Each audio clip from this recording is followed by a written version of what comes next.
Título tercero de la Comunidad de Bienes. Artículo 392. Hay comunidad cuando la propiedad de una cosa o de un derecho pertenece pro indiviso a varias personas. A falta de contratos o de disposiciones especiales, se regirá la comunidad por las prescripciones de este título. Artículo 393. El concurso de los partícipes, tanto en los beneficios como en las cargas, será proporcional a sus respectivas cuotas. Se presumirán iguales mientras no se pruebe lo contrario las porciones correspondientes a los partícipes de la comunidad. Artículo 394. Cada partícipe podrá servirse de las cosas comunes siempre que disponga de ellas conforme a su destino y de manera que no perjudique el interés de la comunidad ni impida a los copartícipes utilizarlas según su derecho. Artículo 395. Todo copropietario tendrá derecho para obligar a los partícipes a contribuir a los gastos de conservación de la cosa o derecho común. Solo podrá eximirse de esta obligación el que renuncie a la parte que le pertenece en el dominio. Artículo 396. Los diferentes pisos o locales de un edificio o las partes de ellos susceptibles de aprovechamiento o independiente por tener salida propia a un elemento común de aquel o a la vía pública podrán ser objeto de propiedad separada que llevará inherente un derecho de copropiedad sobre los elementos comunes del edificio, que son todos los necesarios para su adecuado uso y disfrute, tales como el suelo, vuelo, cimentaciones y cubiertas, elementos estructurales y entre ellos los pilares, vigas, forjados y muros de carga, las fachadas con los revestimientos exteriores de terrazas, balcones y ventanas, incluyendo su imagen o configuración, los elementos de cierre que las conforman y sus revestimientos exteriores, el portal, las escaleras, porterías, corredores, pasos, muros, fosos, patios, pozos y los recintos destinados a ascensores, depósitos, contadores, telefonías u otros servicios o instalaciones comunes.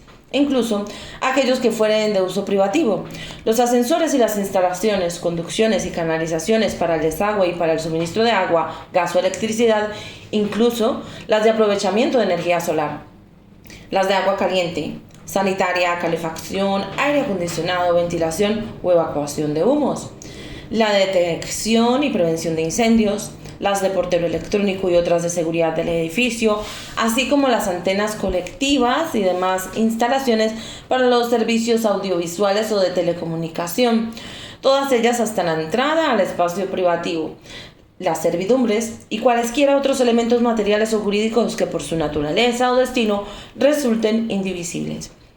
Las partes en copropiedad no son en ningún caso susceptibles de división y solo podrán ser enajenadas, grabadas o embargadas juntamente con la parte determinada privativa que son anejo inseparable. En caso de enajenación de un piso local, los dueños de los demás por este solo título no tendrán derecho de tanteo ni retracto. Esta forma de propiedad se rige por las disposiciones legales especiales y en lo que las mismas permitan por la voluntad de los interesados. Artículo 397. Ninguno de los condueños podrá sin consentimiento de los demás hacer alteraciones en la cosa común, aunque de ellas pudieran resultar ventajas para todos. Artículo 398. Para la administración y mejor disfrute de la cosa común serán obligatorios los acuerdos de la mayoría de los partícipes. No habrá mayoría, sino cuando el acuerdo esté formado por los partícipes que representen la mayor cantidad de los intereses que constituyan el objeto de la comunidad. Si no resultare mayoría o el acuerdo de ésta fuera gravemente perjudicial a los interesados en la cosa común, el juez proveerá a instancia de parte lo que corresponda, incluso nombrar un administrador. Cuando parte de la cosa perteneciere privadamente a un partícipe o a alguno de ellos y otra fuere común, solo a ésta será aplicable la disposición anterior. Artículo 399. Todo condueño tendrá la plena propiedad de su parte y de los frutos y utilidades que le correspondan, pudiendo en su consecuencia enajenarla, cederla o hipotecarla y aún sustituir otro en su aprovechamiento, salvo si se tratare de derechos personales, pero el efecto de la enajenación o de la hipoteca con relación a los condueños estará limitado a la porción que se adjudique en la división al cesar la comunidad. Artículo 399. Todo condueño tendrá la plena propiedad de su parte y la de los frutos y utilidades que le correspondan, pudiendo en su consecuencia enajenarla, cederla o hipotecarla y aún sustituir otro en su aprovechamiento, salvo si se tratare de derechos personales. Pero el efecto de la enajenación o de la hipoteca con relación a los condueños estará limitado a la porción que se adjudique en la división al cesar la comunidad. Artículo 400. Ningún copropietario estará obligado a permanecer en la comunidad. Cada uno de ellos podrá pedir en cualquier tiempo que se divida la cosa común. Esto no obstante, será válido el pacto de conservar la cosa indivisa por tiempo determinado que no exceda de 10 años. Este plazo podrá prorrogarse por nueva convención. Artículo 401. Sin embargo, de lo dispuesto en el artículo anterior, los copropietarios no podrán exigir la división de la cosa común cuando de hacerla resulte inservible para el uso a que se destina. Si se tratare de un edificio cuyas características lo permitan a solicitud de cualquiera de los comuneros, la división podrá realizarse mediante la adjudicación de pisos o locales independientes con sus elementos comunes anejos, en la forma prevista por el artículo 396. Artículo 402. La división de la cosa común podrá hacerse por los interesados o por los árbitros o amigables componedores nombrados a voluntad de los partícipes. En el caso de verificarse por árbitros o amigables componedores, deberán formar partes proporcionales al derecho de cada uno, evitando en cuanto sea posible los suplementos a metálico. Artículo 403.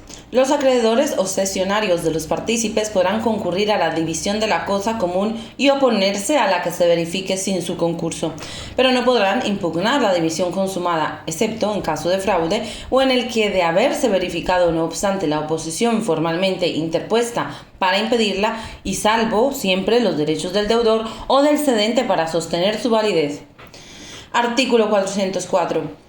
Cuando la cosa fuere esencialmente indivisible, los condueños no convinieren en que se adjudique a uno de ellos indemnizando a los demás, se venderá y repartirá su precio. En caso de animales de compañía, la división no podrá realizarse mediante su venta, salvo acuerdo unánime de todos los condueños. A falta de acuerdo unánime entre los condueños, la autoridad judicial decidirá el destino del animal, teniendo en cuenta el interés de los condueños y el bienestar del animal, pudiendo preverse el reparto de los tiempos de disfrute y cuidado del animal si fuere necesario, así como las cargas asociadas a su cuidado. Artículo 405. La división de una cosa común no perjudicará a tercero, el cual conservará los derechos de hipoteca, servidumbre u otros derechos reales que le pertenecieren antes de hacer la partición. Conservarán igualmente su fuerza, no obstante la división, los derechos personales que pertenezcan a un tercero contra la comunidad. Artículo 406. Serán aplicables a la división entre los partícipes en la comunidad las reglas concernientes a la división de la herencia.